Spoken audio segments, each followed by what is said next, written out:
Kiss guitarist Ace Frehley has died at the age of 74. Maybe have innuendos, but you could take it either way. You know, I mean, if you have a deranged mind... What way did you take it when you wrote? When the world gathered to say goodbye to Kiss legend Ace Frehley, no one expected what came next. As the final notes faded and the crowd mourned in silence, Criss stepped forward, and what he revealed stunned everyone in the room. Artists that influenced me as I was growing up as a teenager and learning how to play guitar. This wasn't just a farewell. It was a revelation that changed everything we thought we knew about Ace Frehley. The final chord. The night was quiet in Morristown studios, broken only by the hum of amplifiers and the faint hiss of a recording mic. Ace Frehley had been there for hours, locked in that familiar trance that only music could bring him. He was 74, but the energy in his fingers and the passion in his heart still belonged to the young man who once made the guitar roar like thunder on Kiss's biggest stages. The room was littered with empty coffee cups, half-eaten snacks, and tangled cables, a typical Frehley workspace. According to his studio technicians, Ace had been pushing himself too hard. They said he often worked for 8 hours straight, stopping only for a sip of strong coffee before diving back into the music. He told them he wanted his new project to prove that he still had the power of his 20s. That night, he was testing a new riff, adjusting the amplifier as he had done thousands of times before. But this time, fate had something different planned.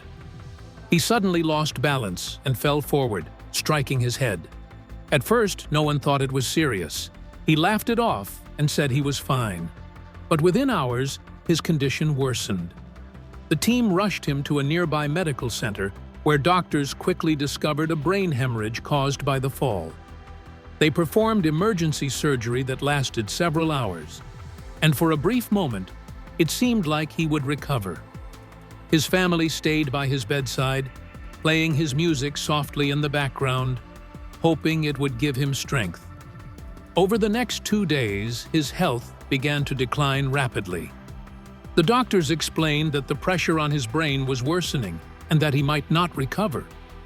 By mid-October, his loved ones faced an impossible choice. They were advised to prepare for the moment when life support might be his only connection to the world he loved. In the early hours of October 16, 2025, the monitor beside his bed went still. Ace Frehley, the man who once made the world believe that guitars could breathe fire, was gone. His representative later said in a short statement that Ace passed away peacefully, surrounded by his family and the music he loved. The news broke across the world. Fans mourned, and his old bandmates expressed their grief. Gene Simmons called him a true warrior of the guitar. Paul Stanley said the loss went beyond music, and Criss called him the electric heart of Kiss. The silence that followed was heavier than any note Ace had ever played. His passing left not only a void in rock music, but also a mystery that no one could yet explain. But as mourners gathered for his farewell, something at his funeral would soon shock the entire world. The funeral that shook rock. The morning of the funeral was still and gray, the kind of day when even the sky seemed to grieve. Friends, family, and legendary musicians quietly filled the small memorial hall in Morristown. Ace Frehley had never wanted a grand farewell. He once said that he didn't need a big ceremony, just music. His family respected that wish. There were no flashing lights, no reporters, no loud announcements, only soft guitar instrumentals playing in the background, the sound that defined his life. Every seat in the hall carried memories of him. At the front sat Gene Simmons and Paul Stanley, their eyes hidden behind dark glasses, while Criss kept his head bowed, occasionally wiping away tears. The three remaining members of Kiss had shared more than fame. They had shared fire, chaos, and brotherhood. The loss of the man they called Space Ace was more than the end of a musical era. It was the end of something deeply personal. As the service began, each of them took a moment to speak. Gene called Ace a true warrior of the guitar, his voice trembling slightly as he remembered the wild years of Kiss. Paul said the loss went beyond music, calling Ace the one who gave the band its stage soul. In one corner of the room, Ace's daughter Monique sat quietly, holding a small silver pendant that once belonged to her father. The air was heavy with emotion, but everyone expected the service to end the way it had begun, calmly and respectfully. However, as the final song faded, something unusual happened. A woman, unknown to most of the guests, slowly walked to the podium. Her presence turned every head in the room. She wasn't part of the band, not part of the official program, and not someone anyone seemed to recognize. She carried a small device in her hand and looked nervous but determined. The atmosphere changed instantly. The quiet hum of whispers filled the hall as she cleared her throat and began to speak. She said that she had known Ace for many years, and that there was something he had asked her to share on this day. Her words made even Criss look up in confusion. Then she pressed a button on the device, and a soft sound filled the room. A recording, one that none of them had ever heard before. But as the mysterious recording began to play, what came next would leave everyone in the room completely speechless. The secret recording. The first sound that came from the speakers wasn't what anyone expected. It wasn't a Kiss riff, not the thunder of drums or a wall of electric guitars. It was a gentle acoustic melody, slow, emotional, and haunting. The room fell completely silent. Everyone leaned forward, unsure of what they were hearing. Then came a voice that made hearts stop. It was Ace Frehley's. But he wasn't singing. He was speaking. His tone was calm, filled with warmth and reflection. "This is for the only person who understands me outside of music," he said. Those words echoed through the hall like a whisper from beyond the grave. Some of the guests exchanged glances, wondering who that message was meant for. Others just closed their eyes and listened, realizing they were hearing something private, something Ace never intended for the stage. The woman at the podium kept her head lowered. She explained softly that this recording was not part of any official album. Ace had mixed it himself using old analog equipment, away from the record labels, away from the pressures of fame. He had told her that, when the time came, she should let it play. And that moment, she said, was now. The melody carried the unmistakable touch of Ace. Clean, simple guitar notes, layered with emotion rather than technique. It felt raw, real, and deeply human. Some guests wiped away tears. Criss sat frozen, his hands clenched, his face pale. To him, Ace's voice was both comfort and pain, a reminder of the brotherhood they once shared. As the recording continued, there were no effects, no backing vocals, no heavy drums, just a man, his guitar, and his thoughts. The song ended with a brief silence, then one final sentence. Ace's voice returned, softer this time, as if he was leaning close to the microphone. "If you're hearing this," he said, "you already know the truth." A shiver went through the room. What truth was he talking about? The woman said that Ace recorded this piece during a sleepless night after he refused to return to the stage with his old band. He had told her he needed to create something personal, something that belonged only to him. But when the woman finally revealed who she was and what her connection to Ace had been, The entire meaning of that message changed in an instant. The woman behind the legend. The woman took a deep breath as the final note of the recording faded into silence. All eyes were fixed on her, but she didn't flinch. She said quietly that she and Ace had shared something far more personal than the world ever knew. Her name wasn't immediately recognized by many in the room, but her words carried a sincerity that silenced even the faintest whisper. She explained that she and Ace had lived together for several years in the suburbs of Los Angeles. It was during the time when he had just left Kiss, and she had stepped away from acting. They met, she said, through a mutual friend who owned a small private recording studio. What began as casual meetings over coffee and music soon grew into something deeper. The two shared a private world away from fame. They would meet at night, write music together, and spend hours listening to old tapes. She said that Ace was happiest when no one expected anything from him, when he could just play his guitar in peace. During those years, they never went public, never appeared together in photographs, and never mentioned each other to the media. "We didn't need to," she said softly. "Music was how we spoke." She explained that the recording everyone had just heard was made one sleepless night in that same small studio. Ace had told her that he wanted to create something pure, untouched by commercial hands. He wanted to capture what it meant to play without fear, without deadlines, without expectations. When he finished mixing it, he handed her the tape and told her to keep it safe.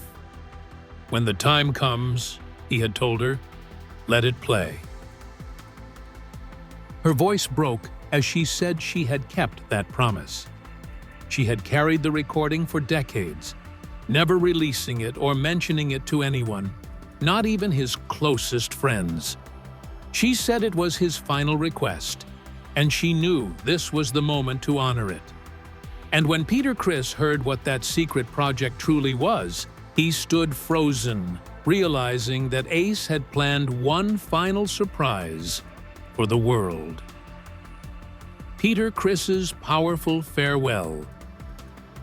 After the woman's revelation, the hall felt heavy with disbelief. Some guests lowered their heads while others stared at Peter Criss, who remained silent. He had been Ace's friend since the early days, long before the fame, the tours, and the silver-painted faces.